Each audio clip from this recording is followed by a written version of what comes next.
Welcome back. So we're going to talk about a very interesting issue because it's been on the scene for so long. We keep hammering it, but we seem not to get any response that we deserve or desire. Certainly, we're talking about living with disabilities, persons with disabilities, and the challenges they face in Ghana as it stands. Remember, there was a constitution that had been passed since 2012, but we don't seem to have received the attention that it needs. So certainly, we have to talk about this. I'm speaking to Mr. Yaw Ofori Deborah. He's the president for the Ghana Federation of Disability Organizations, and Jaliu Odum, National Coordinator for Inclusion Ghana. Good morning, gentlemen. Good morning. When we have to talk about persons with disabilities, I seem to get passionate about it because I know that it's just by dint of lack or just some other will that most of us don't find ourselves in that category. But certainly when you have a population which is more than 3% of persons with disability, it's something you have to talk critically about. I'll start with you, Mr. Yaw Deborah, because you certainly are in that position to speak better to the issue. What exactly are the challenges and what do you seek to address when you meet? Supposing you were giving that opportunity to talk to government right now, what would you really deem fit for them to do for you? Yeah, thank you very much. When it comes to disability and development, I can say that persons with disabilities still have a lot of barriers to inclusion. And for that matter, if we want to reduce it to specifics, then I can say that when it comes to education, we all know is the key to success, and it is the key to opening yourself up to economic and other developments. But education is yet to open its doors fully to persons with disability, even though I should state that there have been a remarkable achievement since independence. But we still admit to the fact that there are still barriers to be removed, especially in the way of some other categories of persons with disability, like children with intellectual disabilities and deaf children and so forth. But when you talk about, let's say, the visually impaired, for example, I must admit that they are making a lot of progress in education. Right from KG up to university level, you find children with disability at all levels. And I can say that they are only challenged with educational equipment and learning resources that will enable them achieve the best that they can. But I must say that they are doing well. But I'm also happy to note that in the case of the deaf, they are now opening up the tertiary institutions for them. For example, at the University of Ghana, there are students with hearing impairments, and even at the training college level, some of them have also begun to be included and so forth.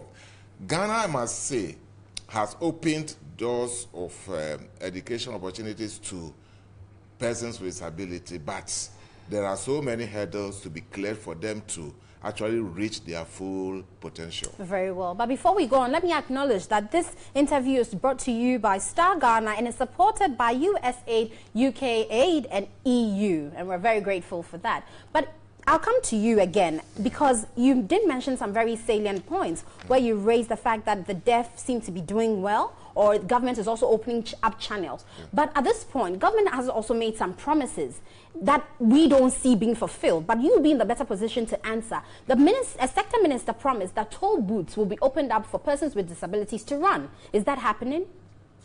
Well, I can say that they have actually fulfilled that promise to a large extent.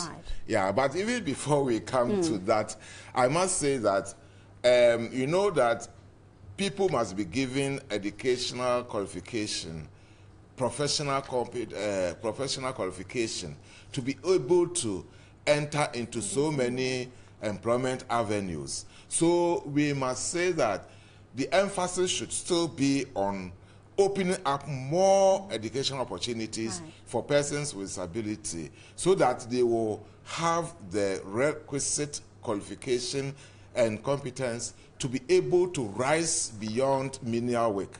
For me, sometimes we are not so happy about the fact that we just open one avenue of work for persons with disability, and the impression is that this is the work that persons with disability can do or should be reserved for them. That we don't buy, but we think that we should be equipped with the requisite educational and professional skills to be able to get ourselves into so many areas of employment opportunities. And we can do that when the educational barrier is completely removed. Well, Jalil, let me come to you. What exactly do you stand as Inclusion Ghana to move or promote the agenda of government making this education accessible to persons with disabilities? Because certainly until you push for it, it won't be done. People will only come and put down policies, we'll hear about it, but nothing will actually work for them. Honestly, I think that government is doing its bit, but usually you see a lot of nice things on paper, which is policy, legislation, but when it comes to implementation, then putting resources at the disposal of ministries or departments or agencies is what is lacking. Now, from the perspective of Inclusion Ghana and the disability movement, ours is purely advocacy, making sure that government understand the needs and what is required for us. I mean, if you're talking about education, to be in school, for instance. And so our advocacy is based on, research or talking to our members and understanding what they require or what their needs are. And this is what we speak to government about. But you see that, government, after going to all these conferences, ratifying conventions here and there, will put together their policies. So now, if you put policy, you must put resources at the disposal of, the implementing agencies. That we think is lacking. And so our job right now is trying to, advocate so that resources will be allocated. For instance, we have an inclusive education policy. What is it right now in terms of the budget that was read? How much money is government putting at the disposal of, the Ministry of Education to implement inclusive education? We think this is what is lacking. And for us at from the disability movement, we will continue to push until this happens. But I want to say that in as much as government has done a lot of things to promote the education of people with disabilities, there is still a very huge gap. If you go into a lot of communities, you see a lot of people with intellectual disability loitering about. The question is that, do they have access?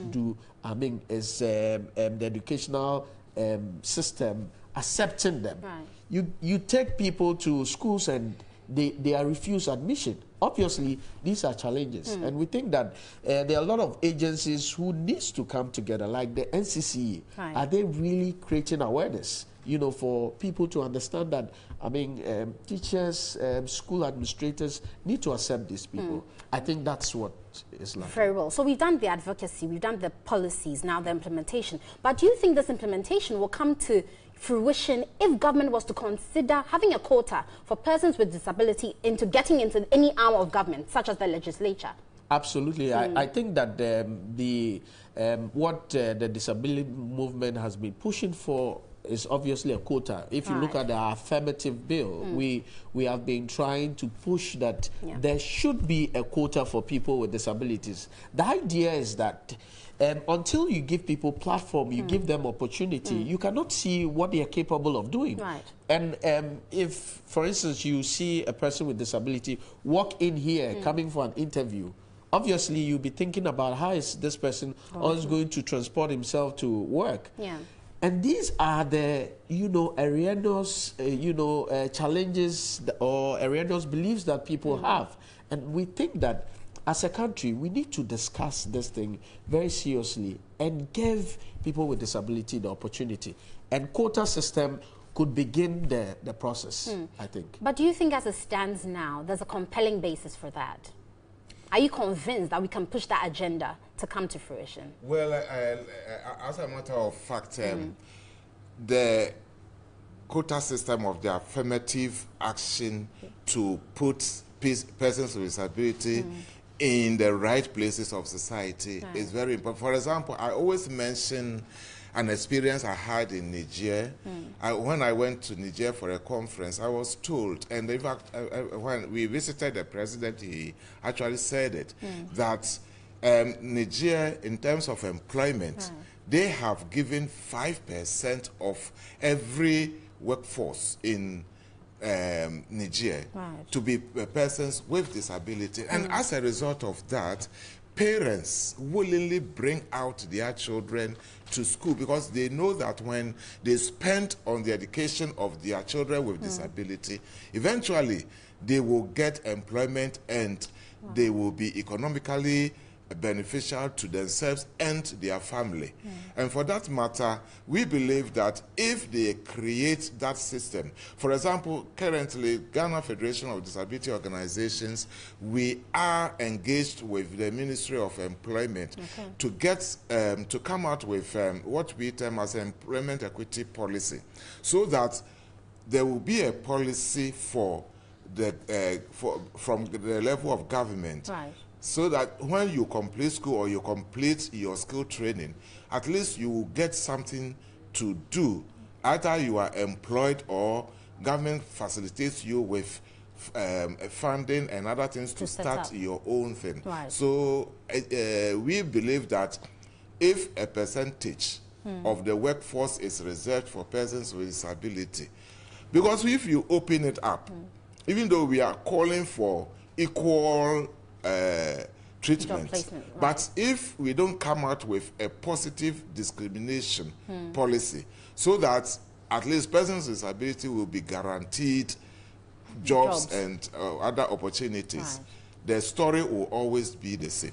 Certainly, the story will always be the same if we don't do anything about it. But this interview has been supported by Star Ghana with funding from USAID, UK Aid, and EU. And I've been speaking to Jalil Odum as well as Mr. Yao Ofori Deborah. He's the president for Ghana Federation of Disability Organizations. Thank you very much. We'll take a break. We'll be back with more here on New Day. Stay with us.